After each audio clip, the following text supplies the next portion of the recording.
everybody! Sorry about that sigh of exhaustion. Oh boy, it's been a long past 5 days. Best way to put it. Hello everybody, I am Doug Lackey, veteran columnist of Wrestleview.com and co-host of Wrestleview Live, alongside whoever might be with me. Wrestleview Live, where we cover all the major WWE pay-per-views live on this channel right here on the YouTubes. I say whoever might be with me because, yes, per the news that you heard last Monday on our post-Raw recap, and also via Twitter, via our page on Wrestleview, Adam Martin, longtime editor-in-chief of our website for the past 18 years, has ventured off to better things. We'll just go ahead and put it that way. Life happens, is what happens. But it's not the end of Adam Martin. No, it isn't. Hello, Lewis. Hello, Kit. Hello, Randy. Hello, Tony. Hello, Gills. Hello, everybody.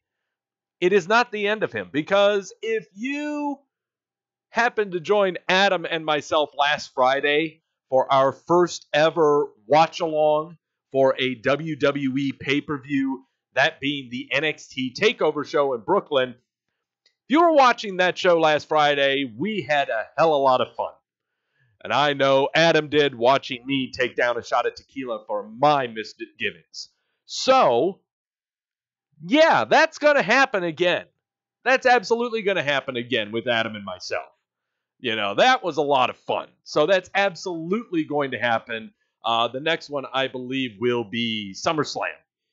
Coming up probably in the next 4 months, I believe is when that'll be. Randy asking, how's my liver? Well, we're about to talk about that. First, here on Wrestleview Weekly, WrestleMania weekend has come and gone. Holy hell, was it a lot of men in stretchy pants. I don't want to go over my days of viewing wrestling, but let's just say, so Sunday I did not get in bed until 3 in the morning. And then Monday did not get into bed until 1 in the morning. And then last night was like the actual night I could actually get some sleep and did not get to bed until about midnight. So, I'm an old guy. That's really late. So, I am barely chugging along. I have been jacked up on caffeine all day, getting the show together to be with you guys to talk about the wrestling. You owe us for your locks, right? Yep, that's right, Randy. Yes, I do. You should lock which match at the match takeover will match. Say, fuck this match. Oh, that'll be every match that makes me take a shot of tequila. Okay, that's, yeah, my reactions of saying F this match are going to be any match that makes me take a shot at tequila. So, okay. On today's show, reviewing the Raw after Mania, the SmackDown Live after Mania. Also covering all news that encompassed around WrestleMania for the past week, during that weekend, and also more news coming down the pipe as well. A lot of it regarding injuries. Some injuries that have not really been talked about other than the big one from the main event. Also a lot of news, I guess, when it comes to the Milk Carton. You would think it would be a hard reset on the WWE Milk Carton. Not necessarily. There are still people on the Milk Carton. Albeit 5. 5 people are on the Milk Carton. And finally, why is this graphic up behind me? Well, it's because Superstar Shakeup is next week, and I thought we would keep this train going of picks and speculation and prognostication and locks, and do the same for the Superstar Shakeup. And we're going to do the same as what we did last year. Except last year I made 6 locks, and that's it. This time I'm making 12 predictions for the Superstar Shakeup, but I'm still only going to do 6 locks. So, And last year, if you remember last year's Superstar Shakeup, I was so scared after watching the episode of Raw. I was on a potential of taking 5 shots for the following show. 5 shots, but no, I only got away with 2. So, whew, thank you. But as far as WrestleMania weekend and my predictions and my locks go today, no, we didn't do too bad. We didn't do too bad, okay? WrestleMania event, we predicted 15 matches. There were actually 16 that happened, so we don't get credit for one of them. Went on a record of 10-5. 10-5 record of WrestleMania. That's not bad. WrestleMania weekend as a whole, we went 13-7. That's not bad. It's well over 500. Not bad. Almost 750. However, 5 of the 5 losses that we took for WrestleMania, 2 of them were locks. I incorrectly predicted Lacey Evans to win the Women's Battle Royal, and I incorrectly picked The Miz to win his match in his Falls Count Anywhere match against Shane McMahon, which, well, let's be honest. I mean, after taking that humongous bump off the hard camera side, off of the podium from there, you would think The Miz got it, but no, Shane just casually dragged his arm over him, and that's how he won. So, that's one I'm willing to take. But the Lacey Evans, So, I should really only take 1. But no, we take 2, because that's what logic dictates. All right? Also, I incorrectly predicted that we would not have a Raw Tag Team title match at WrestleMania. That was leveled on me the day after this show aired last week. Last Thursday. It just dropped on us. So, first off, to show you the chaser, we are chasing the locks today with Bud Light Strawberry Rita because it's very warm outside. It's very beautiful outside. I've been enjoying the day off while putting together the show. This is an 8.0 ABV malt beverage. I've always loved these things because they're so easily chuggable.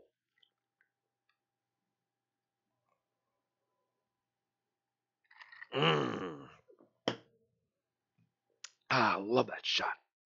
I love these stuff. So, it's a very appealing chaser to go with our punishment. As always, whenever I get something wrong, because I hold my feet to the fire, because I have integrity, and because I have way too much pride in myself as a reporter, as a pundit, as a statistician, more so than any other pro wrestling news site. We take a shot of tequila for each lock that we get wrong. It's a shot of the Luna Azul Blanco. It's amazing how well this bottle's been staying here. I think I got this bottle back in November or December. I think it was December, yeah. We haven't been doing too bad. No, we haven't been doing too bad at all. So, yeah, 2 shots it is. Doug needed a flower in that glass. I need an umbrella, maybe. Umbrella would have been nice. Chugs beer like I chug beer like you chug Pepsi and water. Well, just this, okay? All right. Let's see. Here we go. There's the shot glass. That is a double shot glass, and I know my fingers look really weird with that. So, here we go. All right. The things I do for my integrity. All right. Because it wouldn't be a Wrestleview weekly show. It wouldn't be a Doug podcast without Doug drinking profusely. All right. And I always try to procrastinate here. This is what you get. Yeah. This is what I always try to procrastinate here because this is just a liquid death. That's what this is. I can't stand it. You know. It's a hella long hashtag there, CJ. Oh, yeah, CJ in the chat room. Who else in the chat room? If I haven't said your name, speak up now or forever shut up. Okay. All right, let's do this. All right. Hold it up. Hey, Gil. Yep, you're right, Gills. The most famous line in professional wrestling. Hey, Mike. All right. Here's to me not knowing shit about professional wrestling.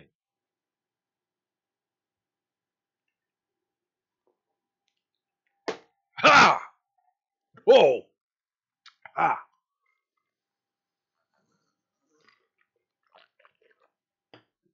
Oh! It burns so hard. Hey, Shane. Since you're at work, how about you take an extra shot for me? I'm not taking an extra shot for you just because you're working. Yeah, how many shots I'd be taking for everyone else because they were working? That opens up Pandora's box. I'm not doing that. No. Mike, I'm just here to watch Doug lay the smack down on his liver. Well, it just did. Yeah, CJ, it hurts. I hate tequila. I hate tequila straight up. I love daiquiris, margaritas, all that stuff, but oh, God. Hate it straight up. Okay. Time to get done with this because I know all of you guys want to see how stupid I am with these predictions for the Superstar Shakeup. Bear in mind, I made 12 predictions for the Superstar Shakeup, but I don't know what 6 I want to lock. I think I'm going to do 3 from Raw and 3 from SmackDown is what I'm going to do. But before we do anything regarding predicting and more locking and more of that, yes, we're going to go talk about Raw right now. Yeah, we'll talk about the Raw. That's what happens when you misclick there. Hey, Elias looks a little flummoxed there because there's an Undertaker in his ring. Hey there, Undertaker. You can't blame the Undertaker for showing up on Raw. It's a much shorter ramp to walk down. Sure, you might be a little more pressed for time, but you're not really obligated to do a lot more in the ring. You know, you just go in, punch a guy in the mouth, maybe tombstone him or something, and then you head on out. You know? That's all you got to do. Why was the Undertaker there? I kept on seeing over the Twitter as this progressed. Why was news report why the Undertaker was at Monday Night Raw? Was to make everyone have fun. That's why. That's why he was there.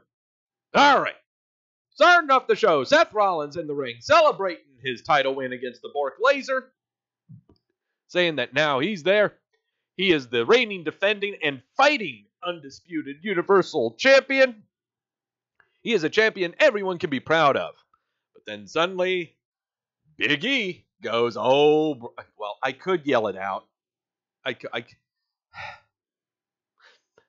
could yell it out, but as many of you know, I have a very boisterous announcer-like voice. It's very booming when I use it. So, I mean, I could easily impersonate Big E in his intro lines for the New Day, but I really don't want to right now, even though Mike has got it up in all caps. Mike Tedesco has it in all caps right there on the thing, on the review recap. Please do. Lewis says you should do it in that wacky high pitched voice. Oh, you mean in the kind of voice that I had when I was bitching about the main event with NXT Takeover?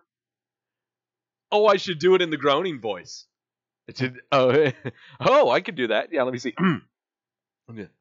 Oh, Brooklyn! Don't you dare be sour! A clap for your world famous 5-time champs and your new WWE champion! And feel the power! Oh, son of a bitch! Alright, that's better. That's so much better. That's way, way better. New Day coming down to the ring. Coming down to the ring, dancing and strutting their stuff and everything. Kofi getting on the mic. Everyone getting on the stick. Praising everyone. Happy for everyone. Kingston says after his match, he was in his locker room and with his sons watching the winner-take-all main event. And Kingston thought that was a great idea. So how about the new Universal Champion and the new WWE Champion have a winner-take-all match here tonight? The crowd is erupting. Yes, yes, yes. Kingston says it seems like the Shield is not a thing. So no Shield, no New Day, just Kingston, Rollins, one-on-one, title for title. They go face to face, look to the side. Rollins says, challenge accepted. All right, so immediately when this is done, and immediately when Rollins said challenge accepted, I was like, all right, who's running in? There's no way in hell. No way in hell. Who's going to do the run-in? Who's running in? Could be Daniel Bryan and Rowan? Maybe. And it sure as hell ain't Bork Laser. He's not there. Who?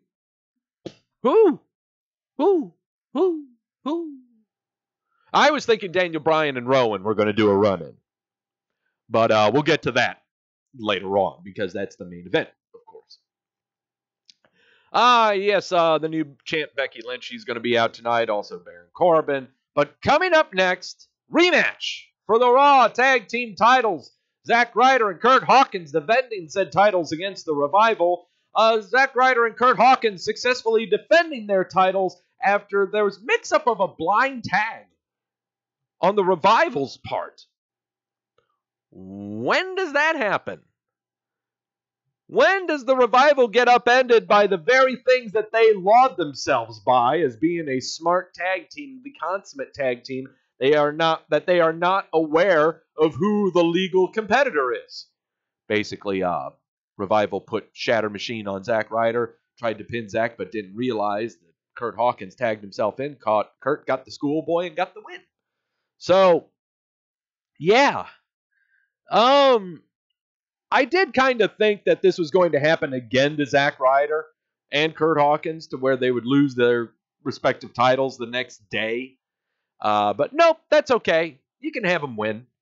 No big deal. Have a winning streak going on of some kind, but kind of be, I don't want to say fluky wins like what the B team was, Yeah. That's kind of my say on this. However, I have ideas for the tag team division in my predictions for the Superstar Shakeup coming up later on. Baron Corbin, Karen Borbin coming out to address his victory over the Kurt Angle. Everyone in the crowd is calling him an asshole, and he says he takes that as a compliment. For weeks, he listened to them all cry about how Angle deserves someone better as his opponent. Angle chose him, and he showed everyone that Angle doesn't deserve to be in the same ring as him. A shut the F up chant starts throughout the arena. Corbin tells him to keep it classy. Kurt Angle's music hits. He comes out to a big pop. Big thank you, Kurt goes on. Angle put out his hand and just said he wishes Corbin all the luck in the world. You beat me fair and square. Put her there. Then he says, bad luck. Gives him an Angle slam and the ankle lock. Corbin screaming, tapping out, and let's go while his music plays. So, yeah. Kurt Angle getting his, and yes, everybody having fun. Here's Borbin wincing in agony. He's great. He's a great heel. Great heel. So Angle's music hits. He's celebrating everything, but then suddenly, who's this guy? The guy with the bald head and the red trunks and the long neck beard, chin beard, goatee, and the screaming at the beginning of his music. Well, look at that. It's Lars Sullivan. Look at that. Lars Sullivan deciding to come out. Looks like he got enough Xanax in him. He finally got enough antidepressants in him. And I know I shouldn't make fun. I know I shouldn't. I mean, I'm one that suffered from it as well. Okay? I suffered from anxiety. Sometimes I still do. Okay, I'm not one to insult. I don't do that. I really say that just because it's coming from someone who knows and has been around people like that. But hey, there he is. After, it was lauded that he was going to be coming in January alongside EC3, Lacey Evans, Heavy Machinery, and Nikki Cross. Suddenly all of them debut, but he doesn't. Kind of fell off the radar. Then word was spreading around internet's worlds that he was having some kind of nervous breakdown of some kind, where it seemed to oddly go in conjunction with previous internet commentary and tweets and posts that he made that were not necessarily, let's just say, very offensive to many. Whether that's the reason that he was not showing up, or it's for the serious reason that he'd like for us to think of, and that being anxiety, whichever.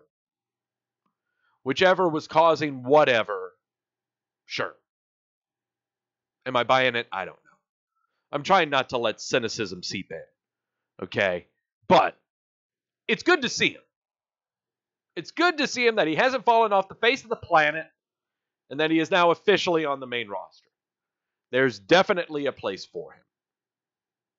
And you'll definitely know that in a little bit. Oh, watch out! Whee! Lars with the diving headbutt, because when I think of someone who should be doing that move, it's definitely someone who had been rumored of having suicidal thoughts.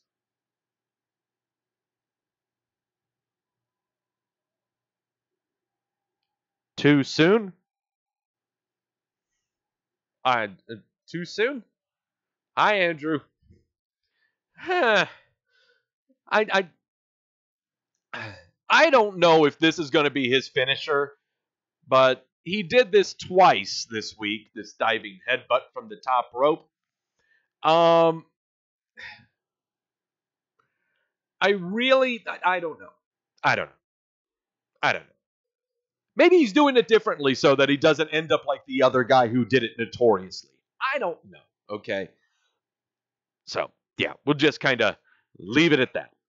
Alexa Bliss's music hits. She is having a match. She issued a challenge on social media to Sasha Banks or Bayley, and Bayley is the one that's going to be accepting said challenge. Because Sasha Banks, I don't know. She was supposed to be doing some media stuff and did not. So, I don't know. I don't know why Sasha didn't accept it. But Alexa Bliss and Bayley are having a match, and your winner, clean from a DDT, from her DDT, was Alexa Bliss. Kind of some sketchy spots involving sunset flip into the bottom turnbuckle on Bliss. Because, concussions. It was a very awkward, clunky match.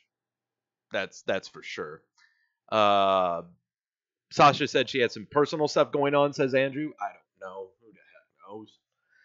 Oh, who knows? The man, Becky Lynch, is appearing before the Brooklyn crowd now, celebrating and yada, yada, yada. She has 2 belts now. She says Lynch says leaving home at 15 years old to fight around the world taught her how to survive. She'll always persist and overcome, find a way to win in the end. You're the man. Chant fires up. Lynch asks if that little weirdo Ronnie can hear that. Whenever she's done sulking and once more, the man will be waiting to slap the head off her shoulders again. As for Charlotte Flair, she's sure the McMahon family will hand her the tag team titles to help her get over losing to Lynch again. All women in both divisions probably want a piece of her, but she's the redhead in leather, ready to slap the head off of them all. She loves slapping the head off of people. As she's leaving the ring, as her music hits, out comes Lacey Evans. Walks down the ramp, where usually she would walk back up the ramp, but nah, she thought she'd stop, and BAM! Right in the mouth. While Lynch likes to slap heads, Evans punches him. And then a brawl ensues. I'm just going to keep it like this. Bear in mind, while this scuffle is going on, Lacey is doing all of this in heels. In very fashionable heels. Very well, by the way. Okay. Once again, Lacey Evans is fantastic. Okay, if you have not checked her out at NXT, I highly encourage it. She's a fantastic character. When she was first introduced in the first Mae Young Classic, She was kind of given like a World War II Rosie the Riveter type getup.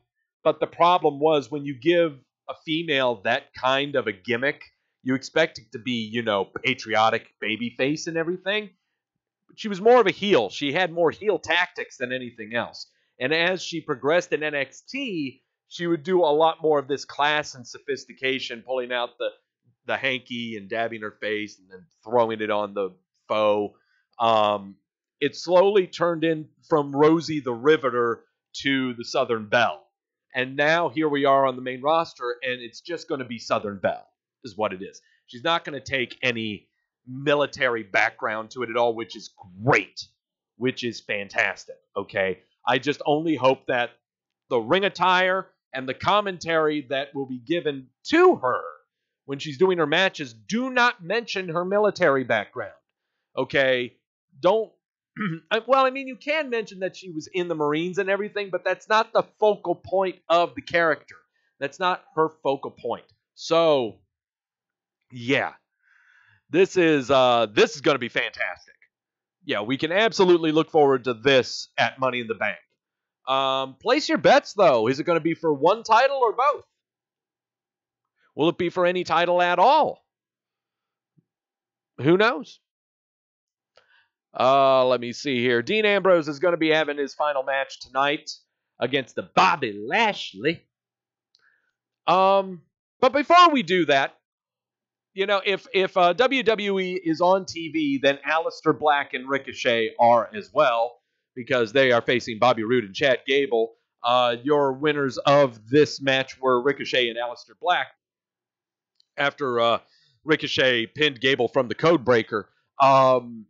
The only thing, too, to take from this match is now officially, I would say, Gable and Roode are now heels. So first, we're trying the German suplex. That don't work. And here comes the Codebreaker. Bam. And there's how you get the win. Because after the match, Ricochet would be getting up and then get blasted from behind by Bobby Roode. Then he would take Gable with him underneath the ropes, and they would leave. Because good guys don't hit people after the match. They're supposed to take their wins with losses in honor and respect. Not anymore. Mike here saying, okay, we're at the moment on every Raw after Mania that is so played out anymore. The crowd tries to hijack the show by attempting to get themselves over. They tried to do a wave. They tried to do chants. None of it going. It was a very decent tag team match. Nothing that you would boo over or anything. CJ saying Becky will lose the SmackDown title before April ends. Maybe. We'll see. We'll see about that. Again, so much stuff that I've got in mind for the Superstar Shakeup. I would love just to switch to it right now, but I have a format to maintain. Dean Ambrose music hits. He's making his way to the ring. We go to a commercial. We come back from a commercial. What the hell is this? There's a box with vape smoke coming out of it. And out comes Puppet with green-eyed makeup and a bow tie. Looks like a buzzard of some kind or a vulture. And really bad puppeteer work where it's kind of laughing. But if you watch Muppets and whenever the Muppets laugh, they don't move their mouth along with how their mouth moves when they laugh. Ha ha ha ha ha. Whenever you laugh, do you laugh like that? No, you don't. You keep it open and you jerk the hand back up and down, like that. I have a lot of experience with this, as many of you should also have. So yeah, this is how, yeah, laughing. That's laughing. I might grab a sock and try to reenact it. Well, not right now. All my socks are dirty. And I won't tell you why. All right, Dean Ambrose versus Bobby Lashley. Leo Rush coming down to the ring with the microphone. He can't think of anything to say. By the time you get to the apron, he still hasn't said anything. Lashley grabs the mic, just says, "Don't worry, Dean, when you're gone, I'll make sure to take care of your wife for you." Dean goes right after Lashley, punching him around. Man, this match just never really happened. Everything heads up over to the stage. We get a Dirty Deeds on the stage, but then Lashley would pick Ambrose up, hits him with a big spine buster through the commentary table. Lashley and Rush are heading over to the back. The match never started. Renee runs up to her husband to check on him, and a thank you Ambrose chant picks up. So, yeah. There you go.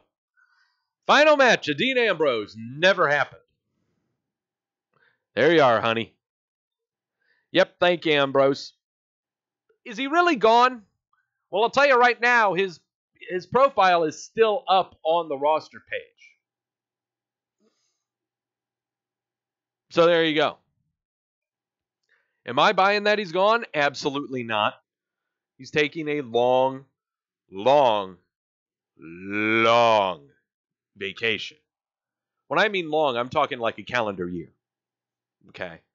And this isn't for health reasons. This is really for refresher reasons. You know, there have been times I can just tell with him that he's just not digging it. You know? Something's wrong. Okay? He's lost his spark or he's lost something. And it's not because of the Bane character that he tried to do. I think he's just tired. And he needed a break. And I really think that 2-3 years ago, a lot of the Iron Man matches that he was doing, like he was doing 2 or sometimes 3 matches a night. He was traveling a lot, doing a lot of stuff, and world champion at the time. I think it finally caught up to him. And so it's time for a break. Once again, for how long? I'm thinking at least a year. A good long year.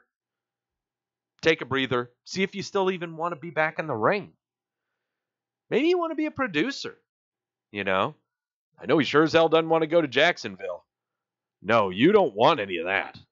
Seriously, you don't. Uh-oh. Sami Zayn is walking backstage. He's going to come out. And also, Mojo Rawley is talking into a broken mirror this time instead of a regular mirror.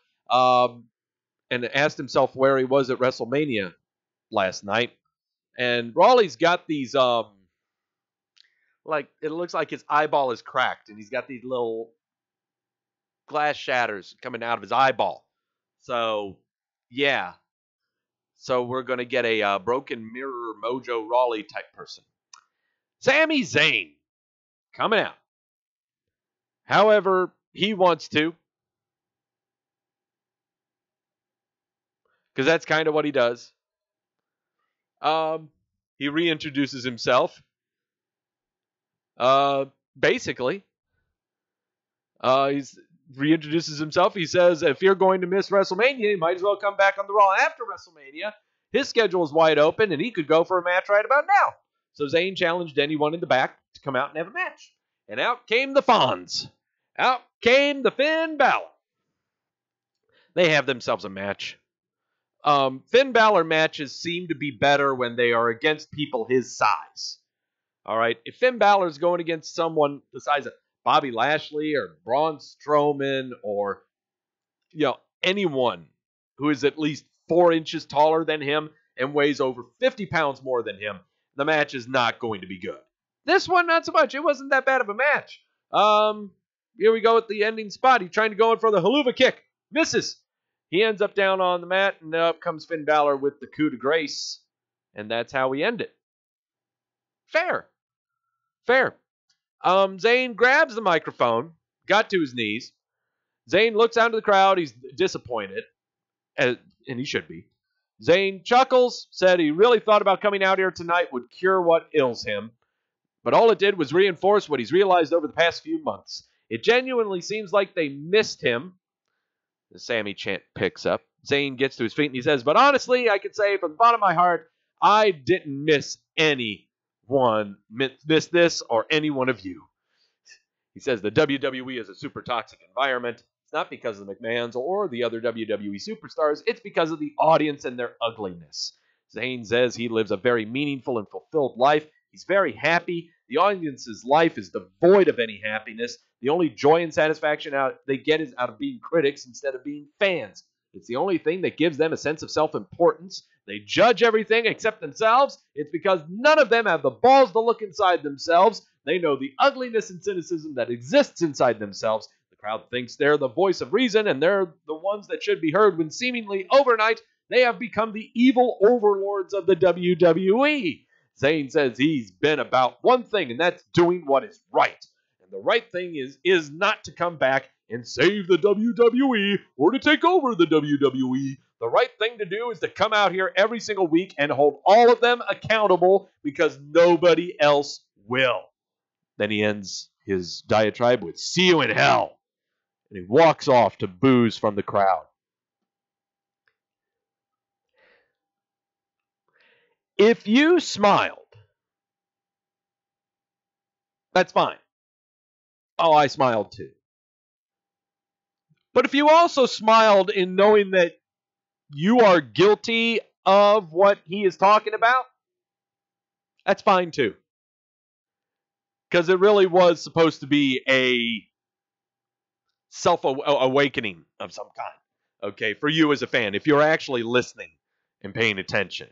It was a great monologue. Will everyone understand what he's saying? Yeah, the smart ones will. The smart ones will. Understand that they're being sold to as well. So understand that we're being sold to as well. But it's a great change, I think. And it's about time we have a character like this. It's been a while since we've had a character like this that, is angry at the fans because how the fans treat them, outside of the ring more than anything else. CJ saying, I felt the segment was a chill out and enjoy the product moment. Absolutely. Yeah. No need to overanalyze. No need to, criticize. Not at all. It's perfectly good. It's a great segment. Backstage, Dana Brooke walks up and says she wants to congratulate Becky Lynch. From what we've seen from Lacey Evans, a line is forming to face Lynch. She might not be in the front of the line, but she's not in the back. She says an opportunity to get in front of the line, she'll take it. With that said, she congratulated Becky Lynch again.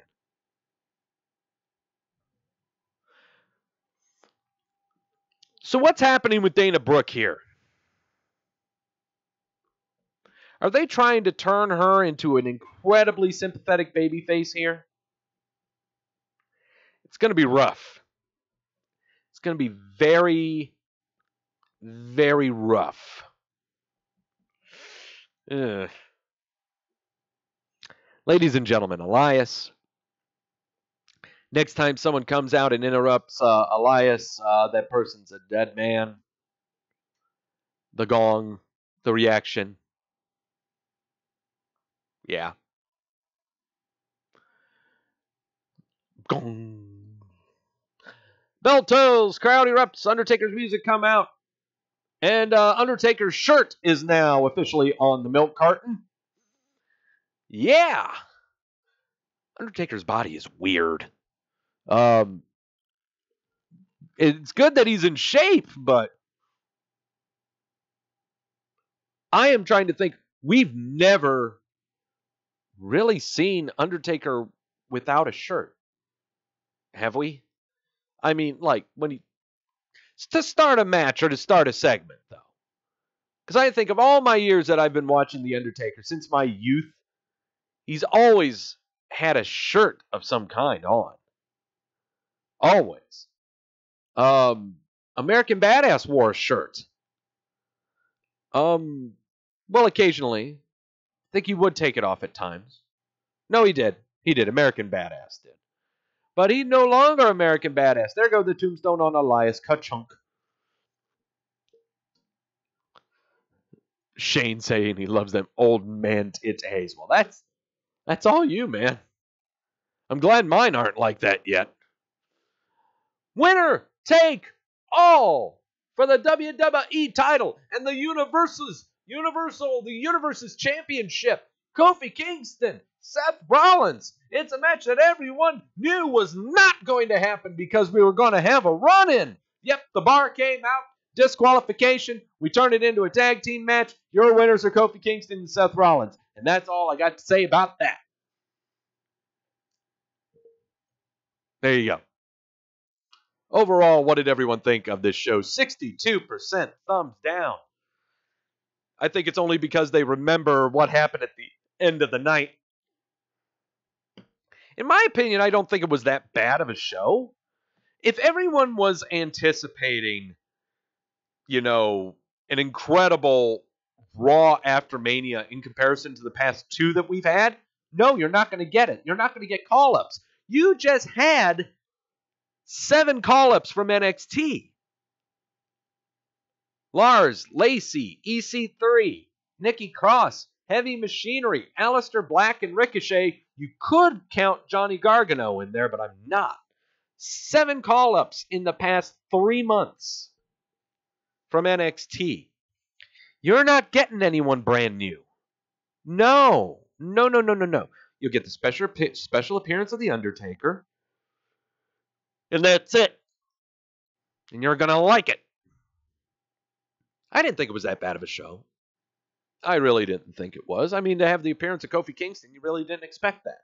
So, that's what happened on the Red Show. Brace yourself.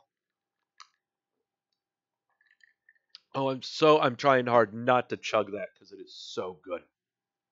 Because, apart from the Red Show, now it's time to talk about the Blue Show. The SmackDown, the hashtag was so weird. SDLive after Mania? That was weird. Okay, time to talk about the Blue Show.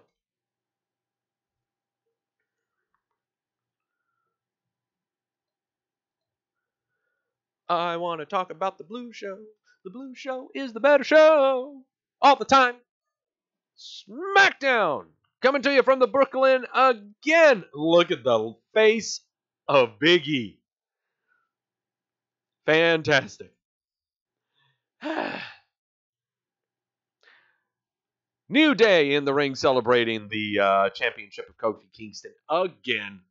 They're wondering why the bar interrupted them. Well, out comes the bar. Sheamus says they owe him a big thank you for saving them last night because Seth was mopping the floor with Kofi, and had it not been for them, Seth would have won the title. Sheamus says that Kofi almost lost his title in his first defense, and it's not because he's a B-plus player, but because he didn't have Big E and Xavier Woods beside him. Cesaro says, well, why not have a 6-man tag? We'll have a 6-man tag team match. Big E says that's fine, but the math doesn't add up. 3 of the New Day, only 2 of them. Out comes, well, first let's all admire Big E's splits, which was hilarious when he did do it. Yes. But the bar's third partner is the Drew McIntyre. Scratch your head. Scratch your head.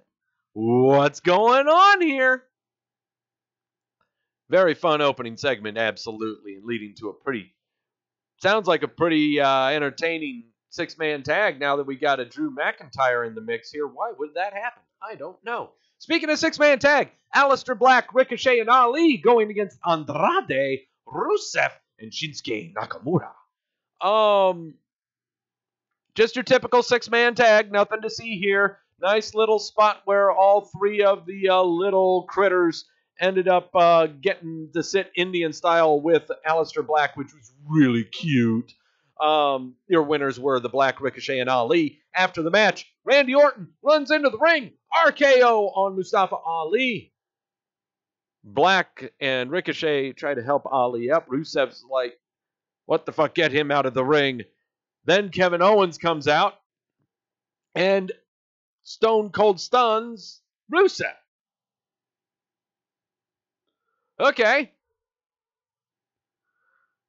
That's how we end that. Backstage, we got the Hardy Boys. We're going to be facing the tag team champions against the Usos. The Usos are being interviewed backstage in their very dimly lit backstage area because they don't stay in locker rooms. They stay in dimly lit, blue lit areas is where they like to stay. They've never fought the Hardy Boys. It's more than just titles that are on the line. It's about proving who's the best brother tag team.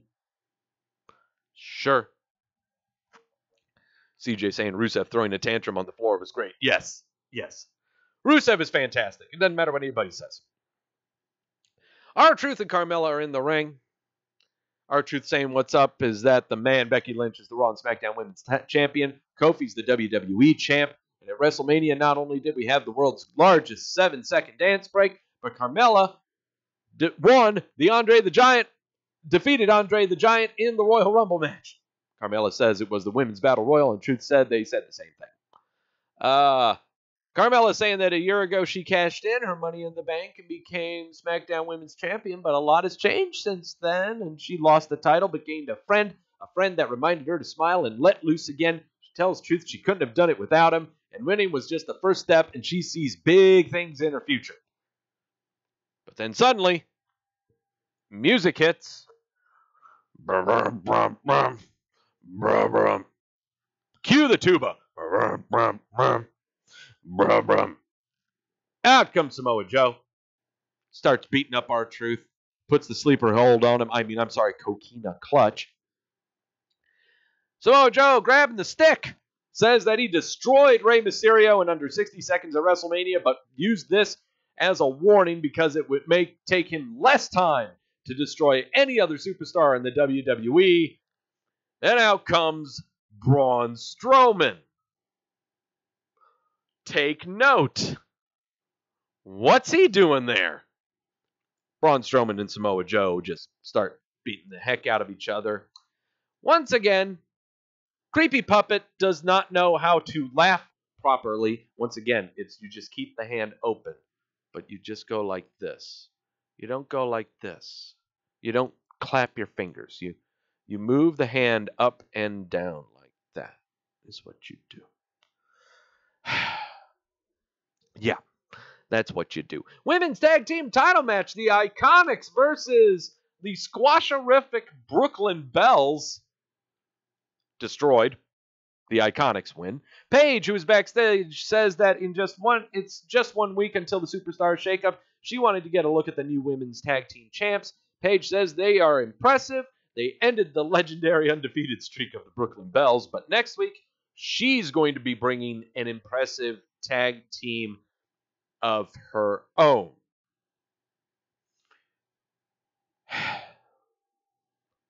Yeah. Speculate all you want. I'm not having anything of it because I don't think it's worth my time. I really don't. I don't think it's worth my time. I've got other things to waste my brain cells on than something that simple. Okay? For example, my speculation on the Superstar Shakeup. Shane McMahon's music hits. He comes out and he starts bragging about how he won, how the Mrs. Dad deserved everything that he got because he had no choice but to defend himself. But he had to do what he did. As far as he is concerned, that 68-year-old baked potato face and his son got exactly what they had coming to him. They found out that he is what he says he is. He's the best in the world. Loud CM Punk chant erupts from the crowd. Shane says, please, and asks Craig Hamilton, the ring announcer, to get in the ring. Said that when he was getting introduced to the ring tonight, there was a little stutter. What happened? Hamilton said when he got to the arena tonight, several fans were threatening him, saying that if he called him the best in the world, something bad would happen.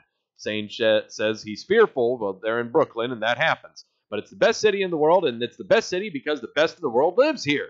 But Hamilton never has to worry about anyone doing anything to him, but he has to worry about him.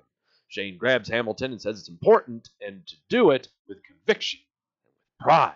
McMahon stands next to the trophy as Hamilton introduces him. Shane cuts him off, says it's not good enough. It's not the WrestleMania one. Hamilton tries it again, and once more Shane cuts him off, says they have a live show to do. Grabs Hamilton by his tie, brings him to the outside of the ring. Try it again. Once more, Shane says no. They go up to the ramp. Shane says it's his last chance to get it right. The ramifications won't be good. Hamilton introduces Shane one more time. Shane fixes Hamilton's tie and tells him, good job, and continue. Shane leaves to the back while Hamilton goes back to the ring. Hamilton. His last name, Hamilton. The SmackDown announcer is one of the greatest announcers I've ever heard. He has got a set of pipes. Okay? He is fantastic. There are just certain ways how he inflects some performers' names.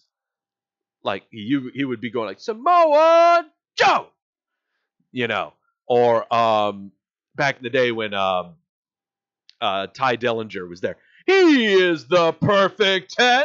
You know, stuff like that. Little things like that. That's what I really like about him. He is a fantastic ring announcer. Okay?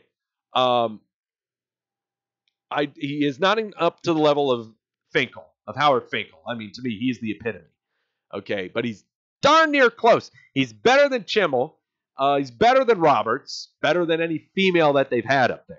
Okay, he is very, very good. Yeah.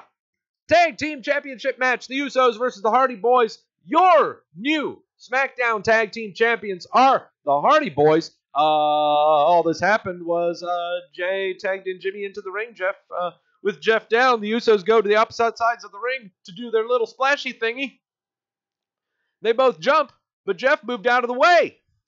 Jeff tagged Matt in. Matt with the twist of fate. Jeff with the swanton and the pin. So that's how you do it. And that's how they won. And they're celebrating in the ring. And out comes Lars Sullivan to beat the holy hell out of him. Lars Sullivan letting everyone know that he's over himself now. He feels a lot better now. And it's a daily thing on Mondays and Tuesdays. Becky Lynch comes out and again celebrates about her damn titles. She gets out of the ring. This time Lacey comes up and just punches her at the top of the ramp. But this time Becky stays down.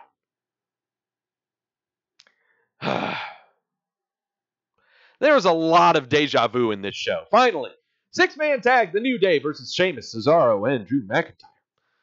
Your typical 6-man tag, because the good guys win, the New Day wins.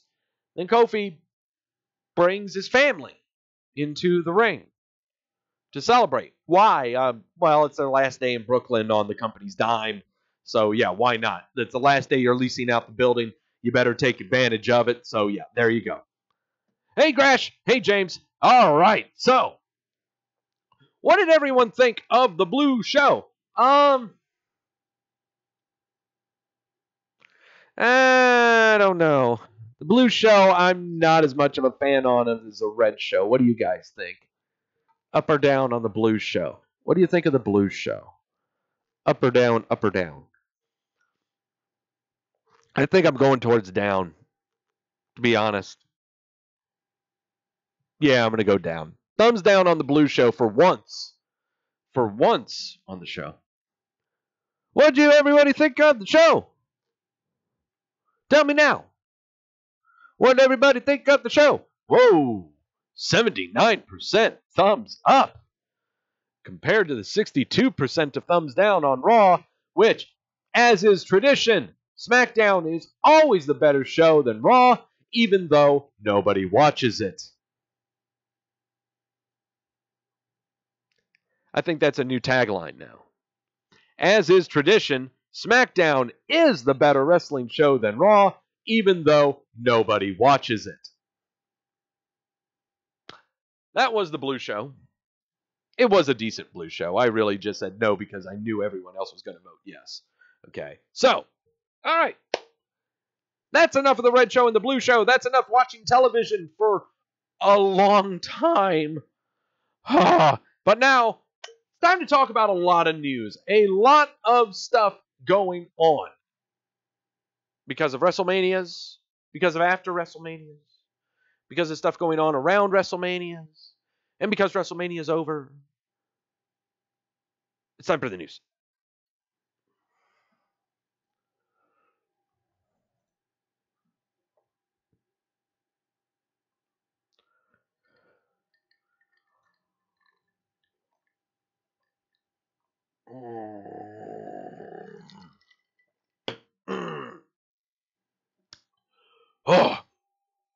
Once again, the strawberry Ritas are so good because you can pound them down quick.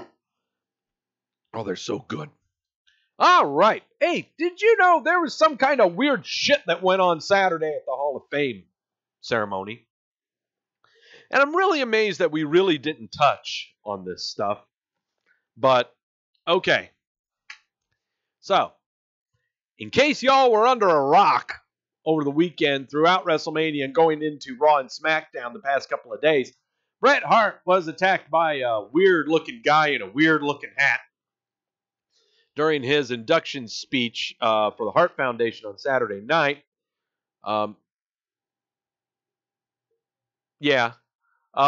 Full video of it from an overshot.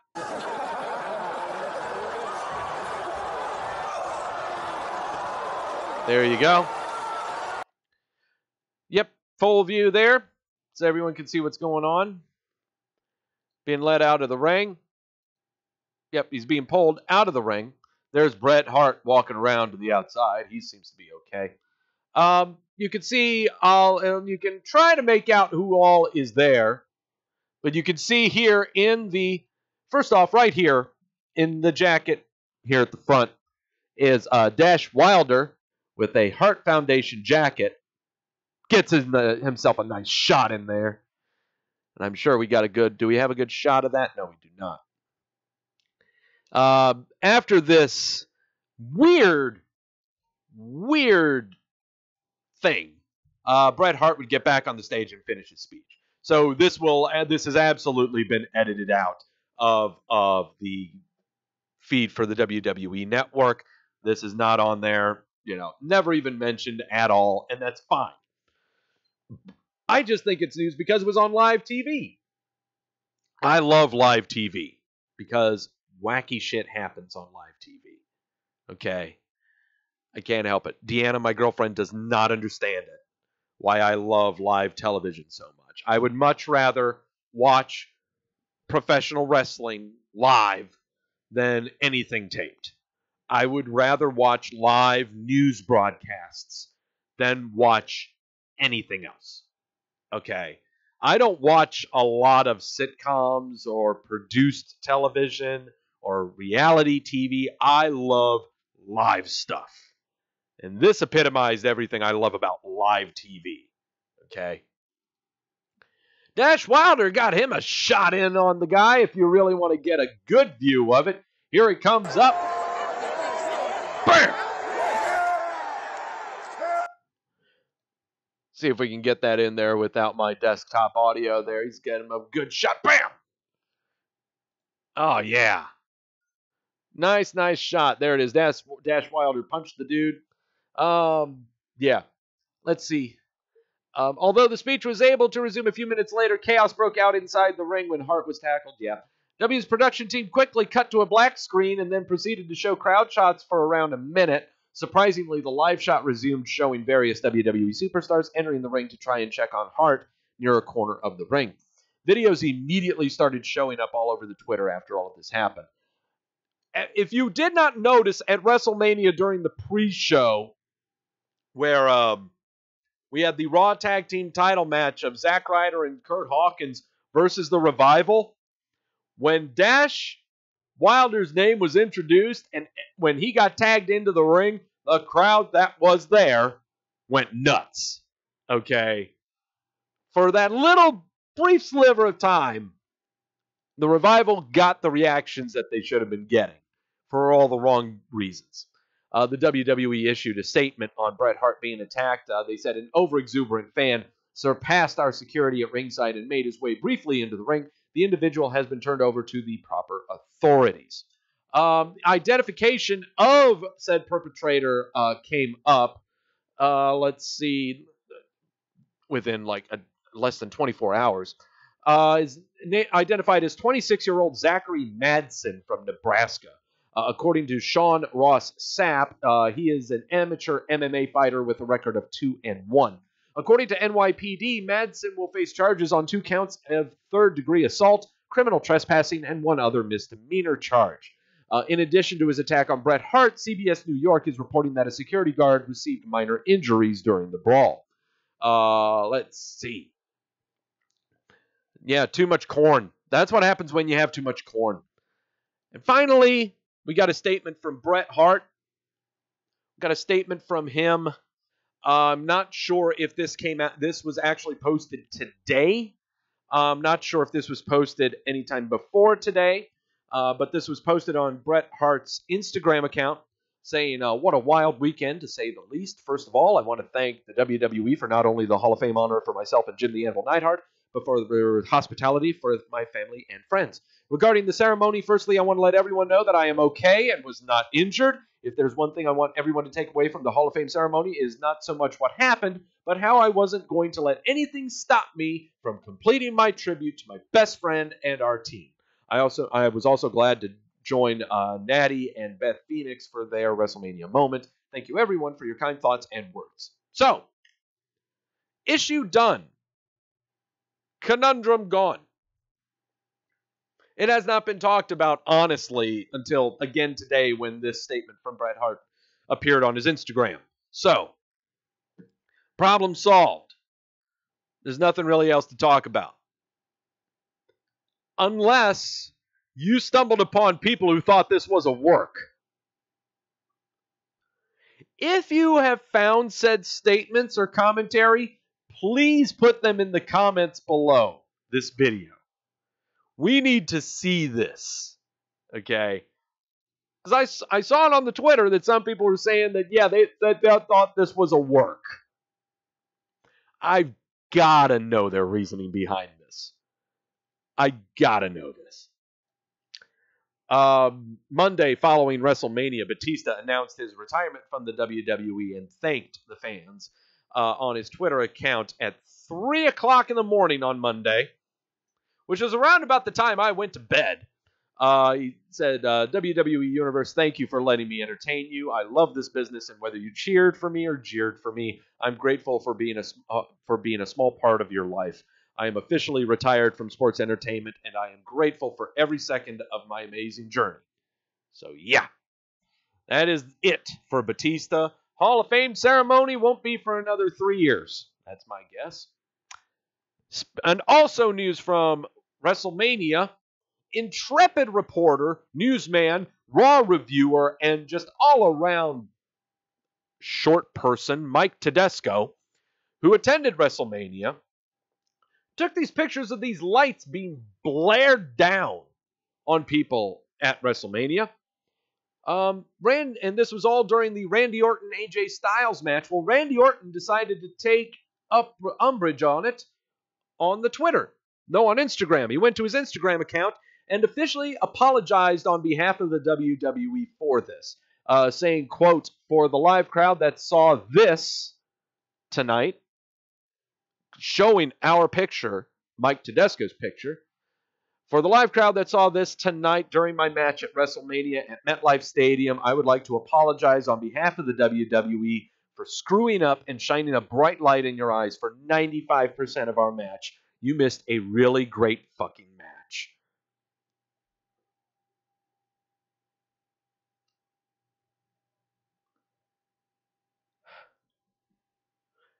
Would you have expected that from Randy Orton? Would you have expected that? I wouldn't have. I wouldn't have expected that kind of a response. No one asked him to do that. He did that out of his own volition. No one asked him to do this. Cheers to Randy Orton. Cheers to you, my friend. You are a fabulous human being. And and you can't be a fabulous human being, if your kids RKO you on their own bed, you are already a fabulous human being. Okay? So, yeah. Randy Orton, thank you. Thank you for sticking up to the fans. Damn it. He's a good guy. I'd buy him a case of steaks. WrestleMania 35 grossed $16.9 million gate with 82,265 fans at MetLife Stadium. Surpassed the previous record set by WrestleMania 29 of $12.3 million.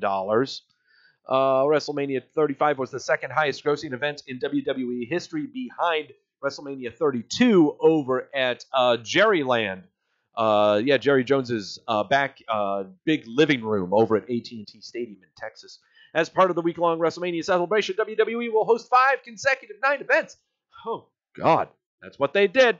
So, yeah, lots of money. 17 mil. Not too shabby. Doug, why doesn't it come to Minneapolis? Who in the hell would want to go to Minneapolis in April? What's going on in Minneapolis right now? I watch baseball. I listen to baseball. Okay? Right now, my Cleveland Indians are in Detroit, completing a 3-game series with Detroit. After tomorrow's game, the Detroit Tigers are supposed to be flying to Minnesota to start a 3-game series up there. You know what the weather's going to be like tomorrow in Minnesota? They're calling for blizzard-like conditions. They're getting at least 8 inches of snow.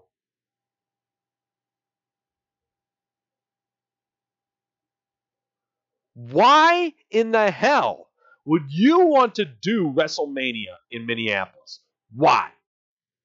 What tourism are you going to get? Your stuff's going to be going on up there for 5 days, and you can't even trust for a day out of that 5 without getting a blizzard in April. It ain't happening. Nor is it going to Chicago. It's not going anywhere in the Midwest. The only place in the Northeast it would ever go is New York, tax breaks. So, that's what's happening. It ain't no. It's not about being indoors, okay? It's not about being indoors. It's about the tourism dollar. Who in the hell would want to go around? Are we trying to compare walking around, East Rutherford, New Jersey, that's on the outskirts of New York City, where you can just grab a subway or public transportation to go wherever you want to go to sightsee? Are we trying to compare that to the sightseeing and tourism possibilities of Minneapolis?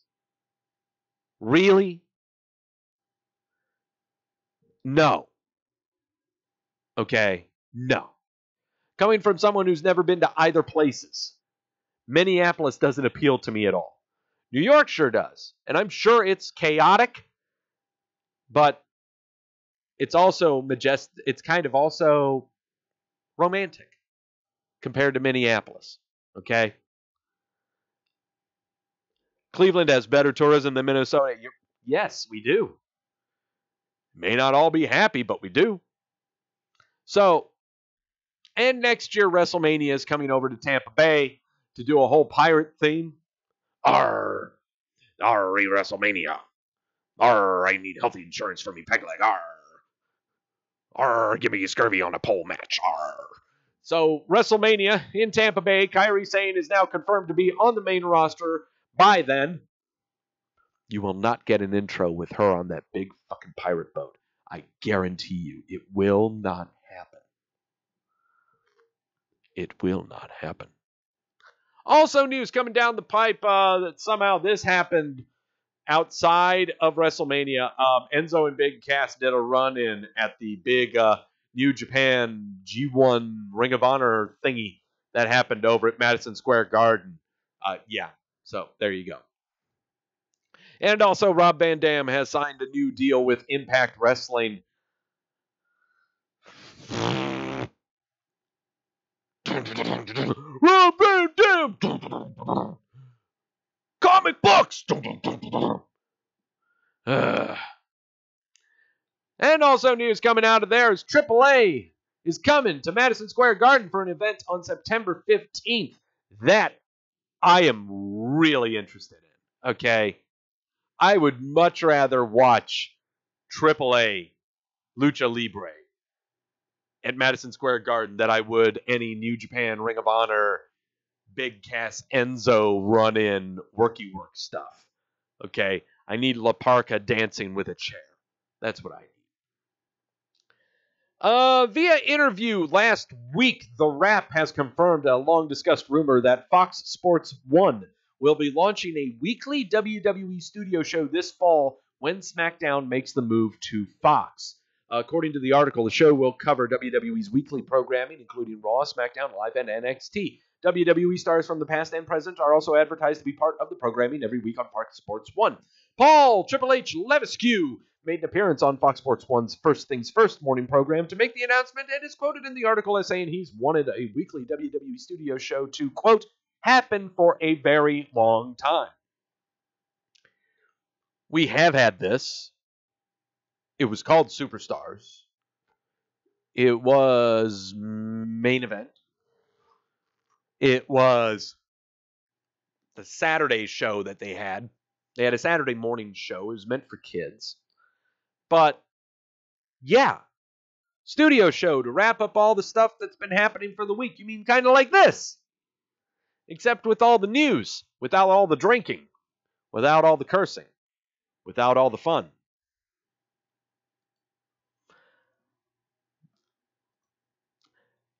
This is very, very interesting stuff here.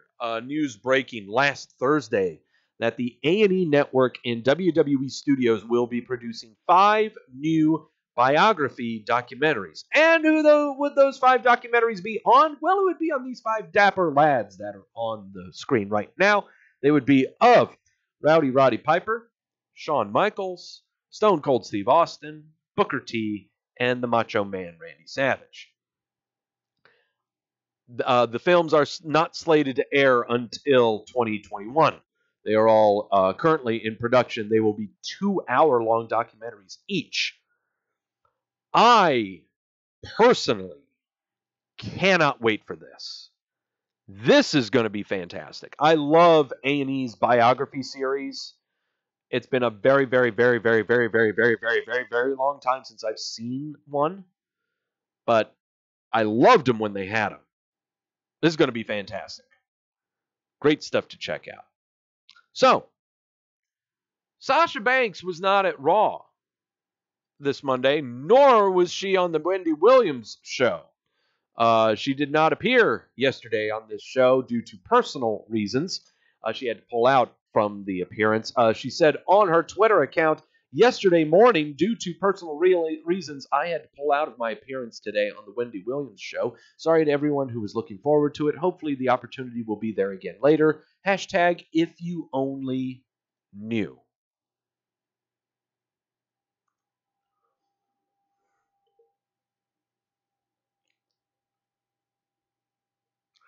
No, Sasha, we don't. We don't know. Perhaps you could enlighten us. Perhaps you could tell us, enlighten us why you weren't on the television show. Why you weren't on Raw. Why you have just been botching like mad for the past 2 weeks. Well, we're just curious. Inquiring minds want to know. Or you could just not say a damn thing. Do we really care about it? No. But she made people care about it by mentioning it on her Twitter. No one even knew you were going to be on this show. You brought it up.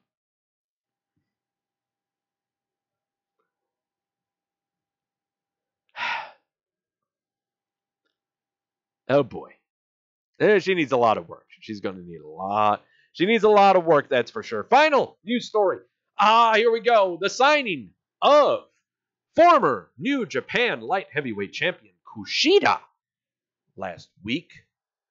Kushida was signed last Friday to NXT brand, flanked by Paul Levesque and William Regal.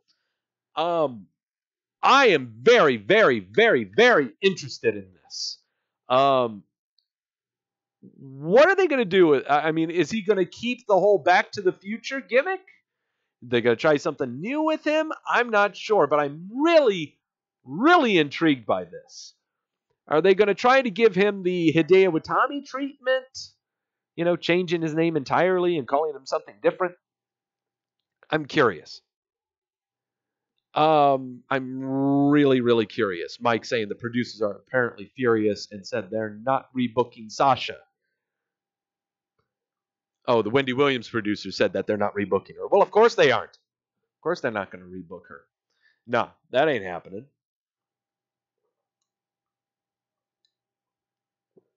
Nah.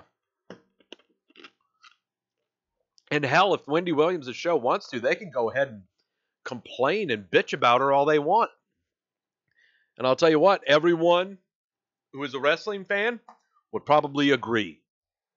But once again, Kushida signed to the NXT. When will we see him? Probably in the next couple of weeks. They're doing NXT TV tapings right now to be spanning the next 3 or 4 weeks. So yeah, get ready for some Kushida. News on the injury front. Ronda Rousey.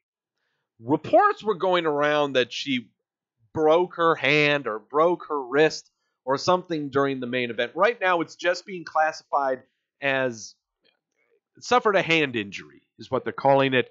But F4W Online and PW Insider are both calling it a broken hand, but nothing's been confirmed yet.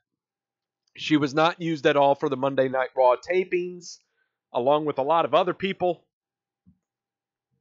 Some that actually, could have showed up for work and really don't give a shit about what we know, what we should know.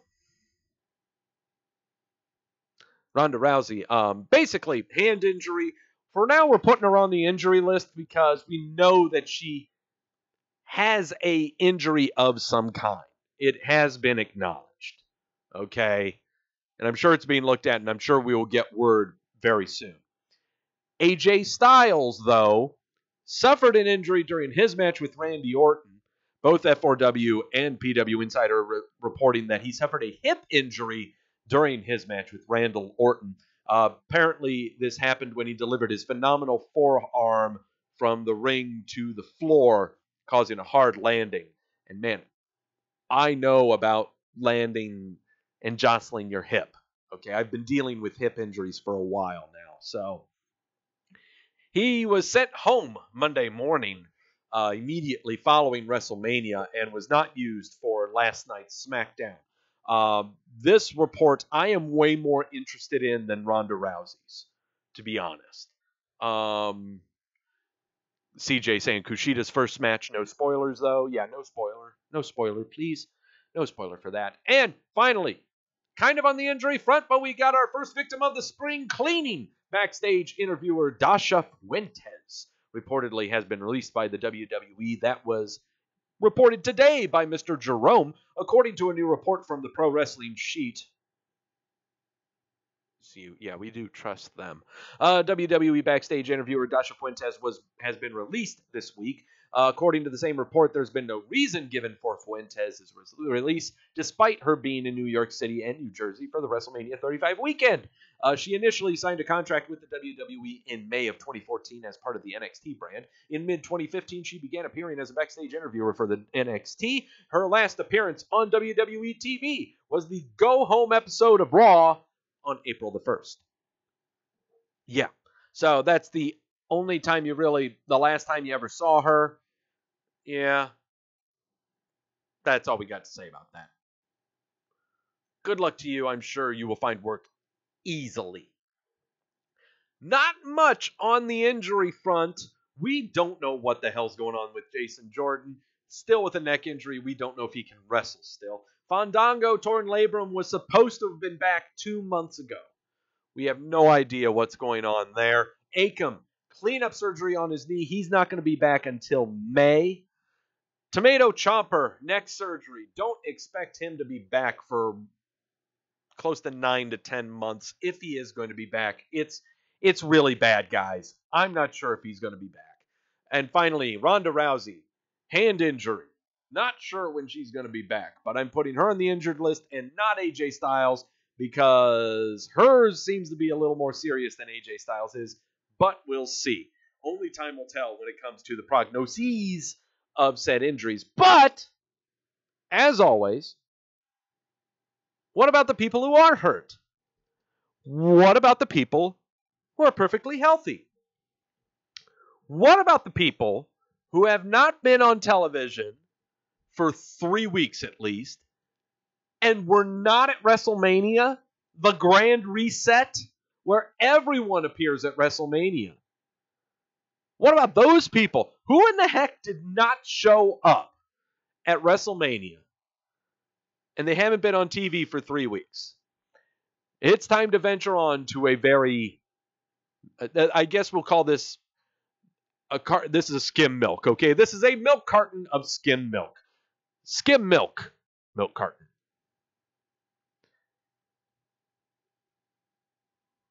There's not a lot of people on my back, so I'm walking really fast this time around. This is a good place to start. Yeah, ew. Skim milk. Yeah. It's like water. Ugh. All right. Alicia Fox. She's been shacking it up with her new boyfriend. We have no idea what's going on with her. What's going on in that noggin of hers. Okay? I don't know. But she hasn't been on TV since February the 4th when she teamed up with Nikki Cross to face Sasha Banks and Bayley to be qualified for the women's tag team title match at Elimination Chamber. Your guess is as good as mine on this one, guys. I think she's in a bikini on an island somewhere getting hopped up on pina coladas and ecstasy. Who knows? Yeah, she's not with us. She's somewhere else right now. She just doesn't care. Razar, not Akam. Akam's hurt. Razar has not been on television since February the 4th when he took umbrage to Apollo Crews liking Kurt Angle. I have thoughts about AOP. I will be sharing them very soon. Dolph Ziggler thinks he fancies himself a stand-up comedian, so he hasn't been on TV since January the 27th's Royal Rumble. Will he be coming back? Who the hell knows? Will he come back with the same vigor as a Chris Jericho or a Shawn Michaels or any other long-haired white person that he would love to be? Probably not. Epico Cologne. Though Primo Cologne will come out and defend Shane McMahon's honor from the likes of The Miz and Miz's dad and Mr. Miz, Epico Cologne will not, because he has not been seen since November the 18th of the Survivor Series, since we had the Raw vs. SmackDown Tag Team Elimination Match thingy. But finally, the stalwart of the milk carton, who has been finally teased to be returning to WWE television with that masturbating sock puppet. It's Bray Wyatt. He will be leaving this milk carton soon. We will have a tremendous celebration for finally finding him, for notifying his family. I'm sure JoJo is worried. I mean, she has a baby. Where is he? We'll find him. He's coming. He's in that box with that buzzard. Maybe he's hatching or something. I don't know. Yeah, so he'll be coming back soon. August 13th was the last time we saw him. So, can't wait. Can't wait. Finally, I don't have to worry about that shit anymore. All right. I'm going to take a shot to end the show, okay, for my Raw Tag Team title slip-up, okay, because here we go. The part of the show I'm sure you were kind of anticipating or kind of waiting for. It's kind of in the headline. It's kind of in the headline and everything for you to watch the show. So, next week, actually, let me cue up the graphic and everything. Take a little chug because it's time to make some predictions. It's time to show that we do know what we're talking about in professional wrestling. It's time to predict some, not all, of the Superstar Shakeup. No, not Alicia Fox. No, not you.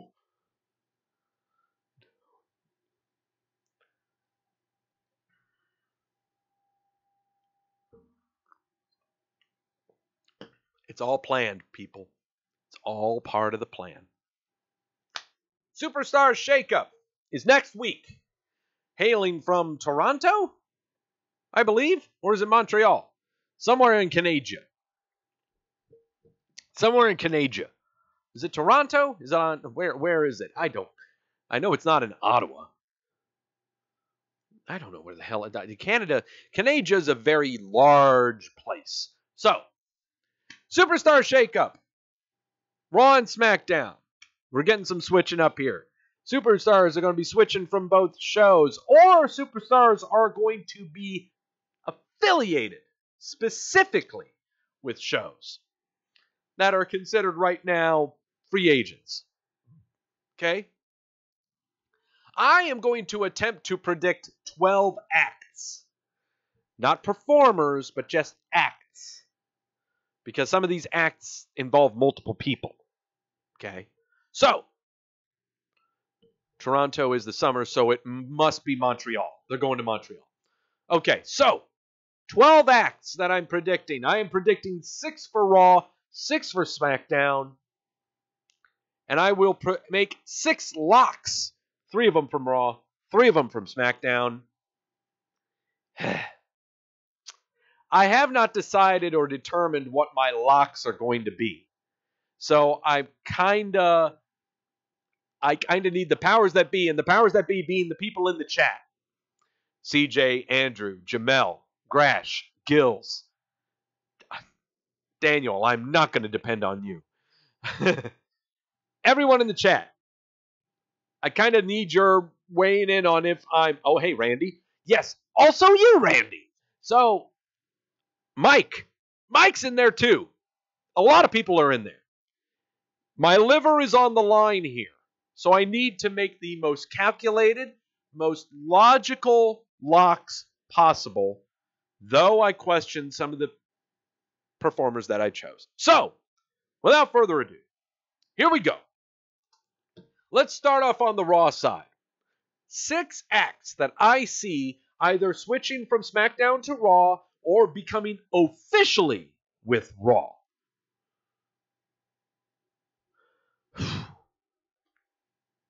Yes, CJ saying let's wait for Doug to explain his reasoning before he locks. Yes, let me explain why I'm predicting them, and then you can be the jury, is the best way to go. Here we go.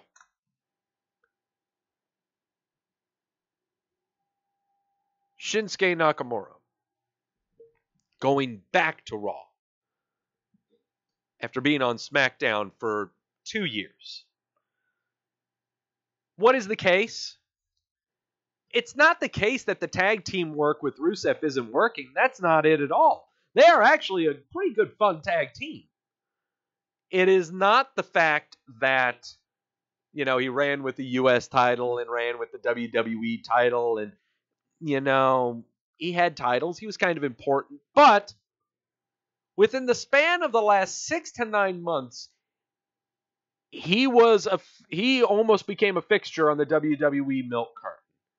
He would be gone for almost 3 weeks at a time. It was like creative had nothing for him. They had no place to fit him in.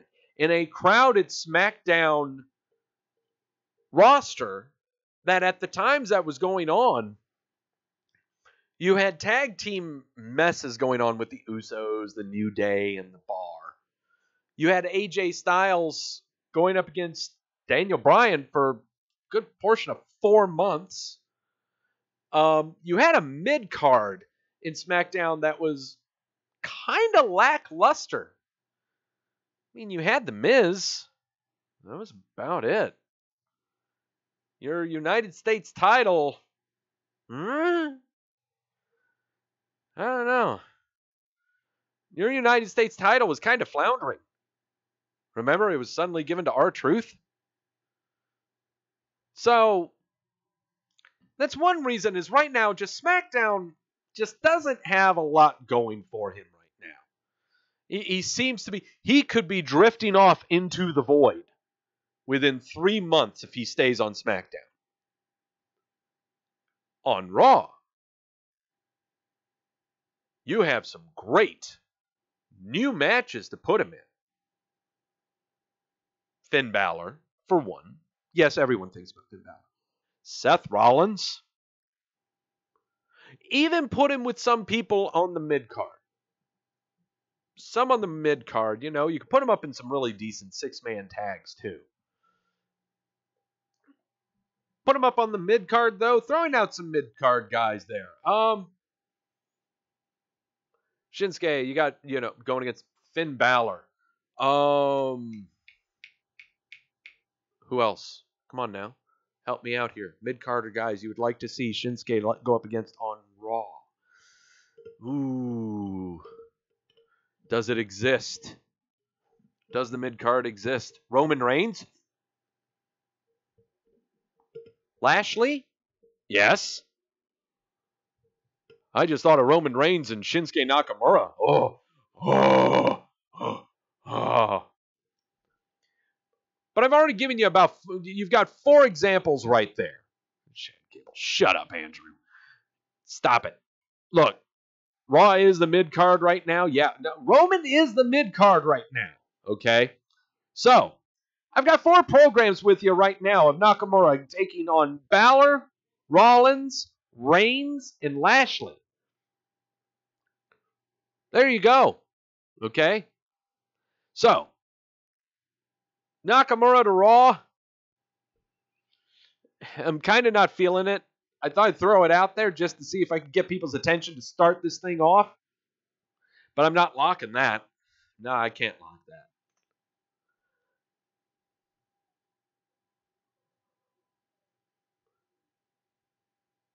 Sanity.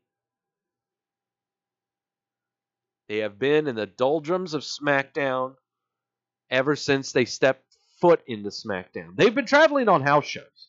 They're a great house show act, but they have not been on television at all. And I'm talking the group entirely. I'm talking about Nikki Cross along with Eric Young, Alexander Wolf, and Killian Dane. Sanity going to Raw just speaks volumes. Right now, for number 1, Raw's tag team division is complete crap and could use an influx, just like how there was a mass exodus of tag teams to SmackDown to build up the SmackDown tag teams. So, this is a brilliant refresher. And not just that, you're also sending Nikki Cross over there. So, sending Nikki Cross into the Raw women's locker room, having her against Bayley, against Sasha, against Nia Jax, Natalia, name it. That's good stuff. That's good stuff right there. And then you've got the 3 guys of Sanity where you could pull a New Day with them and have a New Day act where if they grab the tag titles, they get Freebird rules. If it happens. If it happens. Nikki Cross and Alexa Bliss. Oh, yes. So, there's so much opportunity for all of Sanity to go to Raw. So much opportunity. How's that sound? Do you got that? Am I locking Sanity in entirety going to Raw? What do you think? What do you think? Sanity going to Raw. I give you 5 seconds while I take a sip of my sources. 5, 4, 3.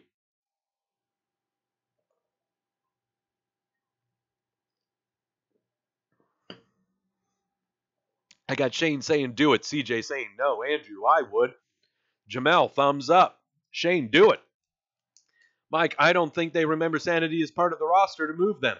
Well, when you move them and they show up on Raw, people will kind of figure out who they are. It's kind of good if you don't know who they are, you know? Gills, no, I don't think Nikki will be with them anymore. Well, she can kind of be built on her own. I kind of get that. I see that. Problem is, guys, you don't know the other 4 picks that I have. And, oh, no, I mean the company. Okay, I got you, Mike. I'm sorry. Not the crowd. You mean the company. Okay, I got you there. The problem is, I have the luxury of knowing who else I've predicted, and this might be one of the most comfortable picks that I have going to Raw. I'm locking it. Locking Sanity. It is one of the most comfortable picks, one of the ones that I feel very comfortable with. Sanity, going to Raw. It may not be advertised on TV, but it's happening. All right, next up. Brace yourselves. This one, you are going to claw out your eyeballs.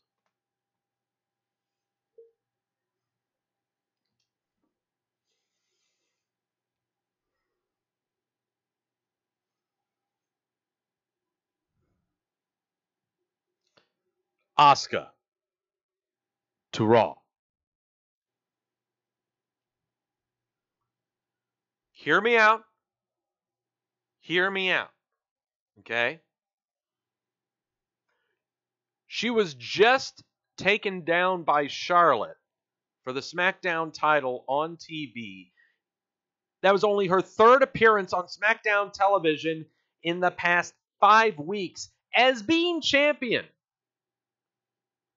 She was only appearing on SmackDown just as much as Nakamura was appearing on SmackDown.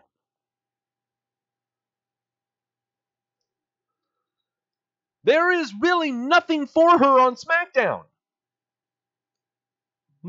Logically, logistically, nothing for her on SmackDown.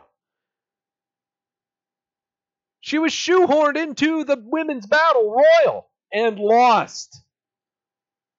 How do you pump up this character on this show after losing the title, being put in the Battle Royal, losing all of that, and only being on television once every 2 to 3 weeks? Mike's saying Beck's on both shows now. That's going to change. That's going to change. All right. Asuka to Raw. What say you in the chat? This one was very, very difficult for me. This one was probably the last pick that I did for the Raw side. This was very, very difficult. Okay? But, what do you say? Asuka to Raw. Yay or nay? 5 seconds. Go. 5, 4, 3. Keep her on SmackDown. Asuka to Raw, says Andrew. Billy says yes. Asuka versus Nia Jax wasn't bad, says Mike. Randy said send her to Raw. Gil saying thumbs up. Mike says yes. Jamel saying thumbs down. I'm getting kind of mixed as CJ saying absolutely not. I've got 3 other picks after this. And I've got a feeling that I'm a little more comfortable in 2 of those 3 that are coming up. So no, I can't lock this one. Can't lock this one. Next one I might be able to lock. This one is an absolute no-brainer, especially after what happened last night. The Usos losing the SmackDown Tag Team titles to the Hardy Boys last night on SmackDown. The Raw Tag Team division is shit. We need an injection of talent in there. We need an injection, not just of people who can... We're not talking about guys who can win, that are going to dominate, but that can make the other teams look good. Usos versus the Revival? What?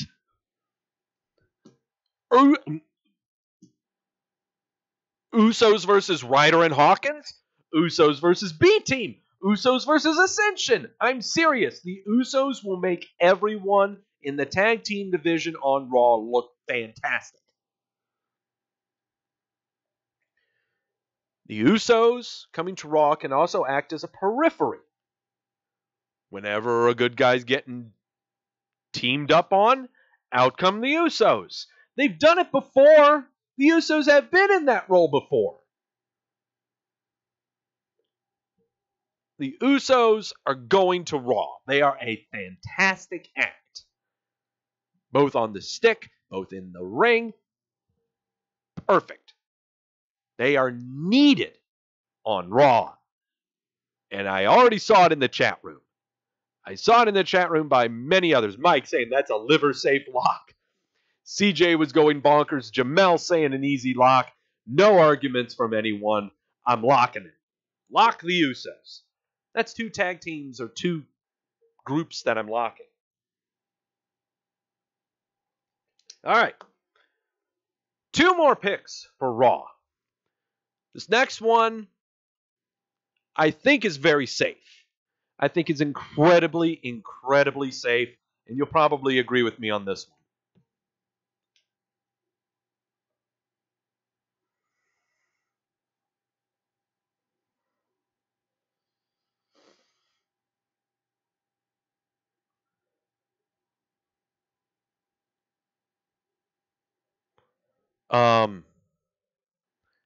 Daniel Bryan? Hear me out. Hear me out. Kofi Kingston just made history on you on WrestleMania. Okay? You have not appeared on television since then.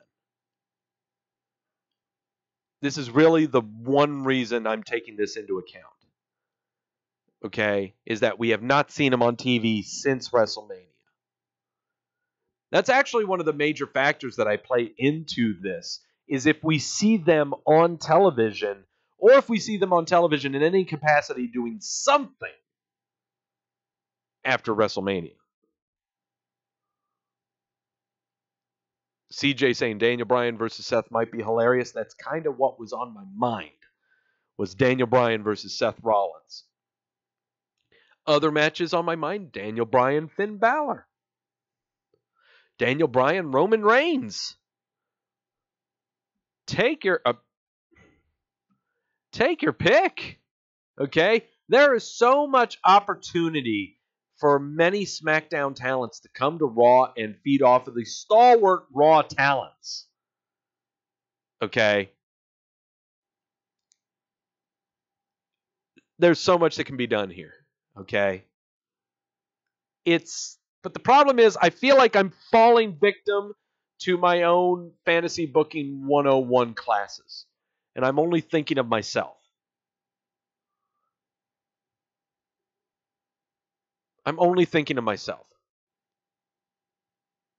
I'm not thinking of how to really tell stories, or thinking of the long build, or, I don't know. I can't lock it. Shane saying your argument makes too much sense, so they won't do it. No, that's true. No, that's true. Okay, so I'm not locking Daniel Bryan to go to Raw. I'm not. So it looks like I'm left with locking this one. I have no choice. I have no choice. I have to lock this one. Right? Becky Lynch to Raw? Yeah. Pretty much don't have a choice. Do I really need to explain this one? Do I? I don't think I need to, but I'll go ahead and do it anyway. So Lacey Evans and Becky Lynch are going on a program right now. They're going to be having a match coming up on the Money in the Bank pay-per-view. That's anticipated, right? So, is this to be a title match? And if it is to be a title match, what's it going to be a title match for? Which title will it be? The way I see it, and it's kind of going to be answering the next question, that'll be coming up soon, is, so what do I imagine Becky doing? She is going to be the Raw Women's Champion. And she needs to be on whatever show Ronda Rousey is on. Okay? And unfortunately, Monday Night Raw is still the #1 show, regardless of what the hell is going to be going on Fridays with Fox. Monday Night Raw is always the #1 show. Becky Lynch going to Raw. Lock it. Got no choice. I think those are 3 very safe locks. They might unify the belts? No, maybe. That's what I got. Jamel saying Charlotte has to go to Raw. That's the only way Becky can really be interesting. I've got Becky and Asuka going to Raw. Ronda Rousey is still there. And there's also going to be some other women coming into the fray as well. Got to understand, there's going to be more people that are going to be switching around than what I'm predicting here. Okay? Many more. However, on the SmackDown side, I ended up predicting, not erratically, but you'll kind of see a pattern with SmackDown, okay? First off, let's go ahead and start off with, since Becky Lynch is going to be going to Raw, and she's going to be the Raw Women's Champion, then Lacey Evans is going to be on SmackDown, and she is going to be the SmackDown Women's Champion. Right? Right? What's wrong with that? I'm not moving Charlotte, because, I'm sorry, I'm selfish. I want Lacey versus Charlotte. Ugh. I want Lacey versus Charlotte. I want Lacey versus Naomi. I want Lacey versus Zelina Vega. I want Lacey versus Lana.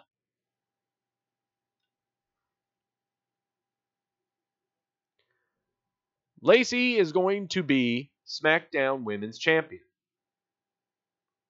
And people are saying, oh, it's a heavy push, it's a heavy push. No, it's a necessary push. It's a necessary push for everyone involved on the roster to validate everyone. Lacey, oh, can you imagine CJ with me here on Lacey versus Naomi? Can you imagine the smack talking between Lacey and Naomi? Oh, it is going to be so cringely awkward. Oh, okay. So, Lacey, SmackDown champ. That's what she's going to be going into SmackDown. Lacey, going to SmackDown. Lock it. Period. I don't need to ask you. If I'm locking Lynch, I gotta lock Lacey.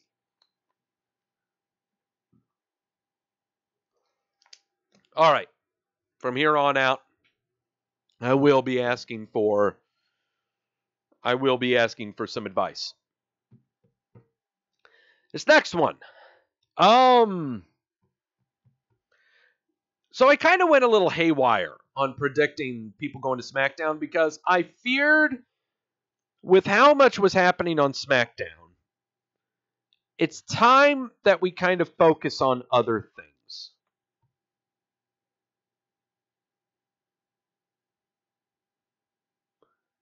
So if I'm sending the Usos over to Raw, and I have incredibly competent tag team wrestlers on SmackDown, who can I send to SmackDown that this is their final shot? Who can I send to SmackDown to clean up their act, to get their shit together? It's going to be AOP. Doesn't Akam have a ripped ACL? Yes, Akam's knee is banged up, but that still doesn't prevent the announcement that AOP would be coming to SmackDown. It's such an unfair trade. AOP might need the SmackDown environment to rehab and get back on track. Yeah. Okay. You got to bear in mind that with SmackDown, since we're taking the Usos out of SmackDown, and I'm not even factoring in Sanity, you're taking the Usos out of SmackDown. So right now you got the Hardys as tag team champs. You got the Bar. You got New Day. You don't have Rusev and Nakamura anymore because I'm shipping Nakamura. Who else have you got? You can do some more makeshift tag teams if you want. Try to explain them in. But AOP seems logical to me. It's one that they can learn from the tag teams that are there. That's what I'm looking at. It's kind of like, when you get a really good second or third round draft pick and then, you signed up a free agent who's 37 years old, but you only have him in there to teach the young guys. Here's your draft pick. The old guys are there to teach them up. They didn't have that on Raw. AOP on Raw were one of the greenest tag teams on an incredibly green roster of tag teams. They were dealt a really bad hand, okay? To come into the Raw roster, and then immediately after that, we have shipped New Day. No, New Day's already gone. We have shipped the Bar. We shipped everybody. Right now, it seems logical to me, but it's not logical enough for a lock, okay? It just doesn't, I just don't see it. All right. So, but fuck, did Rezar show himself a star against Roman Reigns? Yeah, he sure did. Okay? But there are some others that I think might be going to SmackDown.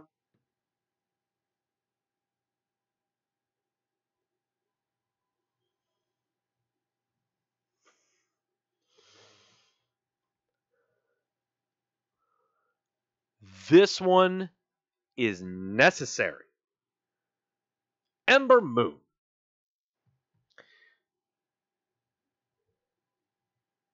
She underwent emergency elbow surgery after the Royal Rumble, so she was out for about 3 months. We hadn't seen her since. Then it made her return appearance at WrestleMania for the Women's Battle Royal.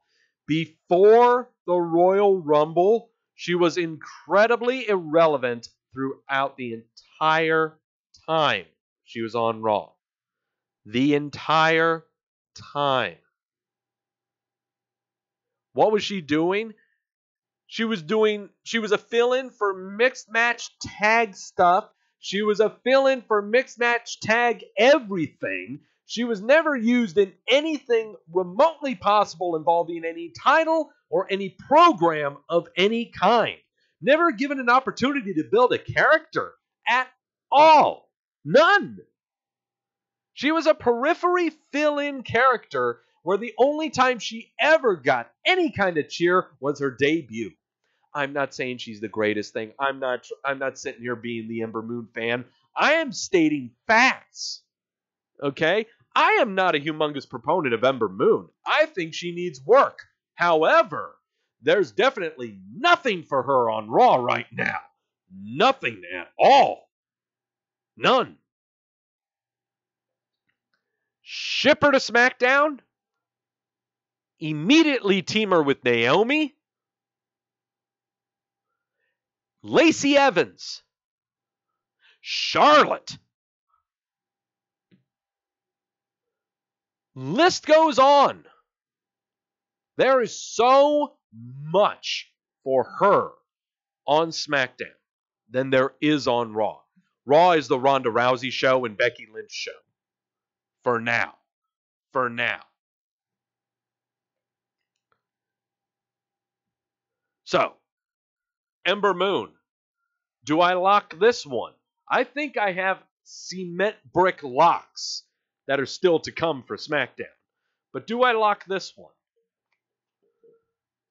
I still got 3 more to go. I think I might lock this one. I talked myself into this one. What do you guys think? I'll give you 5 seconds on this one. 5, 4. CJ says I'm reading his mind. CJ's going to soft lock it. What else do you guys say? Andrew saying, sure, I should lock it. Who else saying I should lock Ember Moon going to SmackDown? Grash saying, yep. Jamel says lock it. Billy, no. Gills, yes. Daniel, you don't know what you had for lunch. Shane, do it. All right. You definitely locked it, says Grash. All right, lock it. Yep, Tony, the Goose says Grash. All right. All right, that's a majority. Ember, locking it. 3 more to go. I'm very confident in I'm definitely confident in these last 3. So, and it really should not be difficult to explain. Braun Strowman to SmackDown. No effing brainer. We saw him appear on SmackDown last night. Had a good little rough and tumble with Samoa Joe. 3 years on Raw since building up this character. Has yet to have a meaningful WrestleMania moment, and that's okay. However, he has gone through everyone on the Raw roster. There is absolutely nothing left for him on the Raw roster. Ship him to SmackDown. You don't think he's going to have some fun with Samoa Joe right now? You don't think he's going to have some fun with, say, trying to get the WWE title and try to maul the New Day? Send him. He could become the star of SmackDown, but AJ Styles would still be there. See AJ Styles getting jealous that Braun is there, taking away all his sizzle. AJ Styles versus Braun Strowman? Oh, I'm getting a stiffy. Braun Strowman versus Randy Orton? Sure. Sign me up. I need Braun to lawn dart Kofi. Yes. I need more Braun Strowman Kevin Owens in my life. So, Braun Strowman going to SmackDown. Is this the one that I lock? I saw all of you going bonkers over Braun going to SmackDown. I have to lock it. I gotta lock it. Okay. Braun versus Rusev. Braun versus Rusev, CJ? Ah! God, I can't walk now. I'm locking it. I'm locking it. Braun Strowman going to SmackDown. Locking it. Okay, so these next two are just for my own sake, but I still want you to hear me out on why they're moving. Two more picks, Braun and Rey Mysterio. He's going to throw Rey Mysterio into the next county. All right. Here we go. Final two picks going to SmackDown. If Braun Strowman is going and it was a no-brainer, then why the hell ain't Drew McIntyre? Showed up on the show last night. Teamed up with Cesaro. Squaring off against the New Day. Daniel Bryan hadn't shown up on TV. If you want a viable heel to defeat Kofi Kingston, this is the guy that I think of.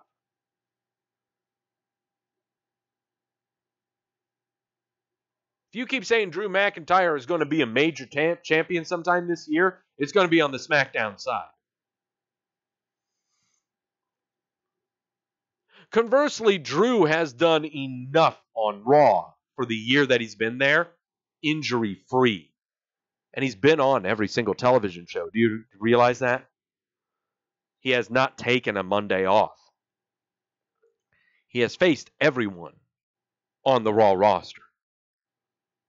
There's no reason for him to have a program with Seth Rollins. None to have one with Finn Balor. None to have one with Roman Reigns. He's gone over guys squeaky clean, reminds Daniel. Squeaky clean. You've built him up big enough? SmackDown needs a new heel. And it's got one in Drew McIntyre. He could be a fantastic heel champ.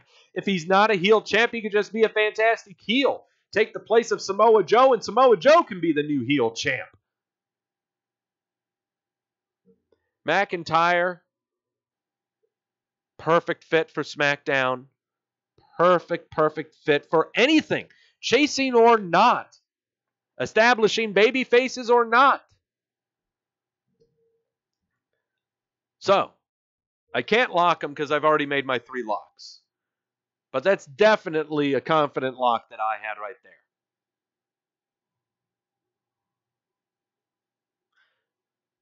I made this last pick out of shock value. This last one that I did going to SmackDown, I did really just out of shock value. And I was thinking about how last year the WWE focused on building tag teams in SmackDown. But this go around, I think they want to focus on women. They want to focus on women. Not just women, the women's title, but also the women's tag team championship and women performing in general. And so I believe with the contract coming up in October, with their new show coming up on Fox, there's going to be a shift for SmackDown modus operandi. Instead of tag teams, it's going to be women's wrestling. And what better to inject talent into SmackDown for women's wrestling than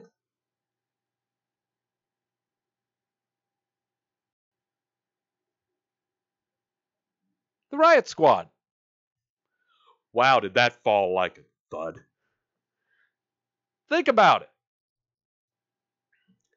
It's not going to take just one. Okay? It ain't going to take just one talent to inject some into SmackDown. It's going to take a lot more. Hear me out. Staying on SmackDown is Charlotte, Naomi, Sonya Deville, Mandy Rose. The Iconics are your tag team champions. Lacey Evans is going to be your SmackDown champion. The influx that I have coming in of Ember Moon and the Riot Squad. You notice they're pushing Sarah Logan right now after the women's women's Rumble. She lasted the longest of all of the Riot Squad members. They've placed a heavy focus on her on the WWE Network with her wedding ceremony. They're focusing on her, but they're also focusing on the group in general. This is how you inject some more women's wrestling into SmackDown and have it ready for Fox. When SmackDown debuts on Fox, women's wrestling will be the showcase.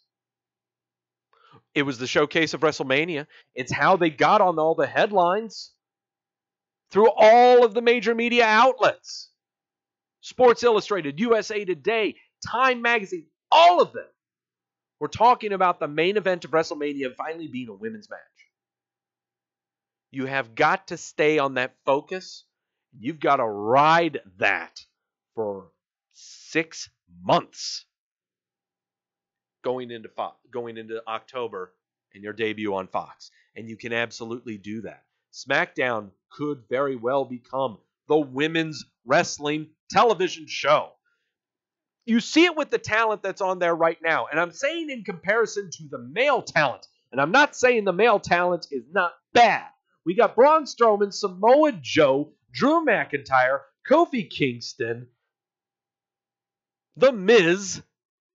List goes on of the male talent that's on SmackDown. But that is not going to be the focus of your program. Just as much as the women got main events on Raw, the women are going to get main events on SmackDown. And it's not just going to be because Ronda Rousey's on the roster. Lacey and Charlotte. Riot Squad against the Iconics. The Riot Squad are going to be due for a swerve here. You watch it. They are going to become the Shield with vaginas. You watch it. I'm not talking about the same motif and the same bird wearing the flak jackets. I'm talking about dominant babyface female faction. This is going to happen. And if you want women to be main eventing SmackDown, you've got to have the talent to do it. These ladies have been doing it on Raw forever. In tag, in six women tag, in main events, in singles, involving any one of the three, that all three of them are fabulous. Send them to SmackDown.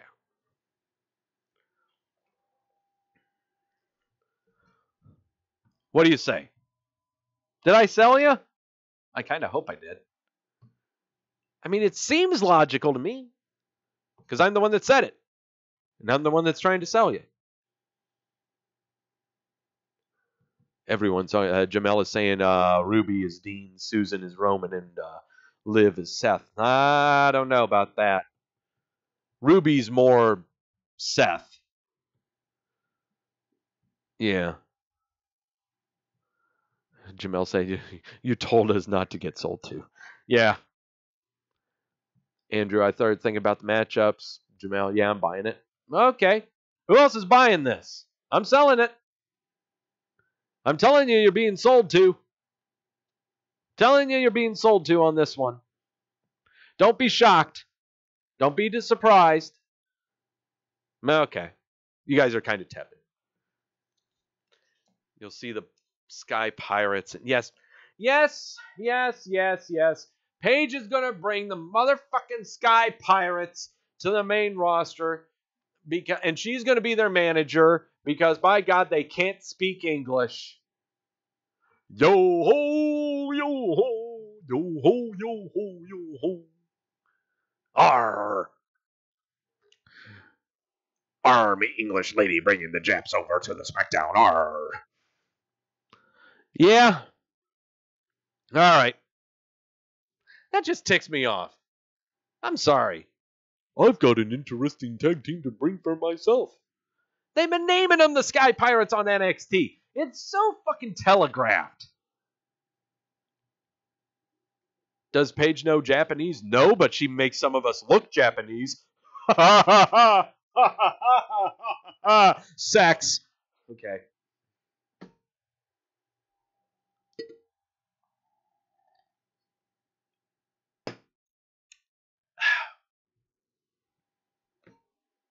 All right, just a recap. What am I thinking that's going on here? Going over to Raw. Shinsuke Nakamura going to Raw. I got Sanity going to Raw, and I'm locking that. I got Asuka going to Raw. I got the Usos going to Raw, and I'm locking that. I got Daniel Bryan going to Raw. I got Becky Lynch going to Raw, and I'm locking that.